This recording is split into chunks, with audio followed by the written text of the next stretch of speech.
বন্ধুরা, গতকাল সন্ধ্যায় কেকেআর শিবিরে হলো এক হাই ভোল্টেজ মিটিং। যে মিটিংটা হওয়ার ছিল আইপিএল এর শেষে, সেটা কেন হঠাৎ টুর্নামেন্টের মাঝপথে ডাকতে হলো, তার ব্যাপারেই আজকে আমি তোমাদের কিছু ভয়ঙ্কর এবং গোপন টিমের আপডেট দেব। কারণ এই মুহূর্তে অজিঙ্কা রাহানের কেরিয়ার রয়েছে খাদের কিনারায়।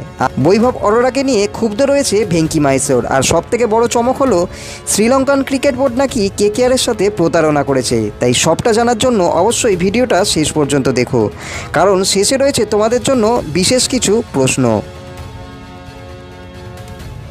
বন্ধুরা, গতকালের মিটিংয়ে সবথেকে বেশি সময় আলোচনা হয়েছে রাহানের ব্যাটিং ফর্ম নিয়ে।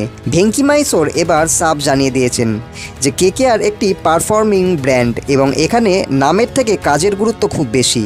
কেকেআরের থিঙ্ক ট্যাঙ্ক মনে করছে পাওয়ার প্লেতে রাহানে যে স্পিডে রান তুলছে তা আধুনিক টি-20 ক্রিকেটের সাথে একদমই মানানসই নয়। বিশেষ করে আরসিবির মতো বড় রান তাড়া করতে গিয়ে তার এই স্লো ব্যাটিং মিডল অর্ডারের ওপর প্রচণ্ড চাপ তৈরি করে দিচ্ছিল। মিটিংয়ে তাকে পরিষ্কার জানানো হয়েছে যে পারফরমেন্স করো, না হলে এখান থেকে বিদায় হও। অর্থাৎ হয় রান করো, নয়তো দল থেকে চলে যাও। শুধু তাই নয়, যদি কলকাতা এই বছর শেষ চারে জায়গা করতে না পারে, তবে রাহানের আইপিএল কেরিয়ারের শেষ এইখানেই হবে। আর কেকেআরের হয়ে এই শেষ ম্যাচটা হয়তো এই পরবর্তী কিছু ম্যাচের মধ্যেই সে খেলতে চলেছে।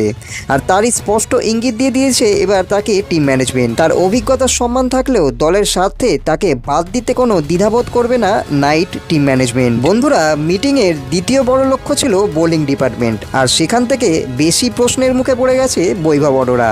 কলকাতার পেস অ্যাটাকের অন্যতম একটা পিলার তাকে ভাবা হয়েছিল, কিন্তু তার মাঠের পারফরমেন্স বলছে অন্য কথা। এই সিজনে 10টা উইকেট নিতেই হিমশিম খেতে হচ্ছে, যা একজন মেন বোলারের জন্য খুবই হতাশাজনক। মিটিংয়ে ভিডিও অ্যানালিস্টদের সামনে রেখে তাকে দেখানো হয়েছে যে কিভাবে বৈভব গুরুত্বপূর্ণ সময়ে বাজে বল করে ব্যাটারদের হাতে মার খেয়েছেন। প্রত্যেক ম্যাচে তিনি দিয়েছেন 40 থেকে 50 রান, আর তার কাছে হয়ে গেছে এটা একদমই নিয়মিত ব্যাপার। ভেঙ্কি মাইসোর এবং কোচিং স্টাফরা বৈভবের ওপর খুব উগড়ে দিয়ে বলছেন যে ইম্প্যাক্ট প্লেয়ার হিসেবে যে মেন বোলার আমরা খেলিয়েছি তা কিন্তু সে প্রমাণ করতে ব্যর্থ হয়েছে। তাকে শেষ ওয়ার্নিং দিয়ে জানানো হয়েছে যে নেট প্র্যাকটিস করে তিনি যদি তার ইয়র্কার এবং স্লোয়ার ডেলিভারির ওপর কন্ট্রোল না আনতে পারেন, তবে পরের ম্যাচ থেকে তাকেও রিজার্ভ বেঞ্চে বসতে হতে পারে। বন্ধুরা, এবার সবশেষে তোমাদের জানাই সেই চাঞ্চল্যকর তথ্য, যা কিনা কেকেআর ফ্যানদের কপালে এবার চিন্তার ভাঁজ ফেলবে। শ্রীলঙ্কান পেসার পাথিরানাকে নিয়ে রীতিমতো ধোঁয়াশা তৈরি হয়েছে। শ্রীলঙ্কান ক্রিকেট বোর্ড থেকে যখন জানানো হয়েছিল যে পাথিরানা চোটমুক্ত এবং খেলার জন্য 100% রেডি, কেকেআর ম্যানেজমেন্ট তখন তাকে সম্মানের সাথে গ্রহণ করেছিল। কিন্তু গতকালের মিটিংয়ে উঠে এলো এক বিস্ফোরক তথ্য। কেকেআরের নিজস্ব মেডিকেল টিমের রিপোর্টে দেখা গেছে পাথিরানার চোট এখনও সারেনি। অর্থাৎ শ্রীলঙ্কান বোর্ড কোনো রকম যথাযথ ফিটনেস টেস্ট ছাড়াই তাকে ভারতে পাঠিয়ে দিয়েছিল। এতে যেমন প্লেয়ারের কেরিয়ার ঝুঁকির মুখে পড়ে গেছে, তেমনই কেকেআরের কম্বিনেশনও নষ্ট হয়ে গেছে। ম্যানেজমেন্ট থেকে পাথিরানাকে ডেকে সতর্ক করা হয়েছে যে নিজের শারীরিক অবস্থা নিয়ে সে এরকম লুকোছাপা করাটা কিন্তু একটা ক্রিকেটারের চিহ্ন নয়। একই সাথে শ্রীলঙ্কান বোর্ডের এই দায়িত্বজ্ঞানহীন আচরণ নিয়ে আইপিএল কাউন্সিলের কাছেও অভিযোগ জানানো হয়েছে। একজন বিদেশি কোটার প্লেয়ার যদি এভাবে আনফিট হয়ে স্কোয়াডে বসে থাকেন, তবে সেটা দলের জন্য খুবই ক্ষতিকর।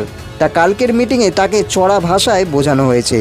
তো বন্ধুরা, এবার তোমাদের দুটো প্রশ্ন করি। কি মনে হয় তোমাদের, রাহানে কি আরেকটা সুযোগ পাবে, নাকি তার বদলে কোনো নতুন তরুণ ওপেনারকে দলে খেলানো হবে?